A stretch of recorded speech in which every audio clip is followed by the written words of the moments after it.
Paolo Avellino, nagpa-survey sa love team nila ni Kim.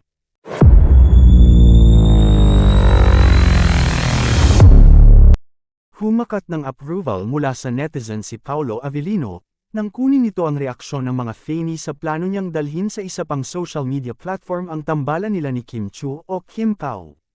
Sa kanyang ex-post, nagpa-survey si Paolo kung dapat ba siyang gumawa ng Kim Pao sa Discord channel. Sabi pa niya, good vibes lang. Mode rated, so walang nega at toxic. Makikita sa poll na 70% ang yes, samantalang 3% lamang ang no, at 8% ang nagtatanong kung ano ang Discord. Para maintindihan ng lahat, ipinost ng isang fani kung ano ang Discord channel. Gaya rin ito ng X, pero mas magkakaroon ng pagkakataon na makapag-usap through text ang lahat ng sasampa sa chat. Maaari ring makapag-usap through voice chat ang bawat isa, at inaayos nito ang usapan ng mga participants na umiikot sa kanilang topics o activities.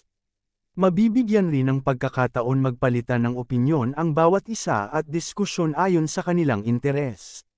Nasabik at natuwa naman ang mga netizen dahil magkakaroon sila ng chance na mag-usap ang lahat ng Kim Pao fans. Naaliw lang ang mga fani kay Paolo. Halatang excited ito at gustong alagaan ang team up nila ni Kim lalo na at siya ang unang nag-initiate ng bagong channel para sa mga fans nila ni Kim.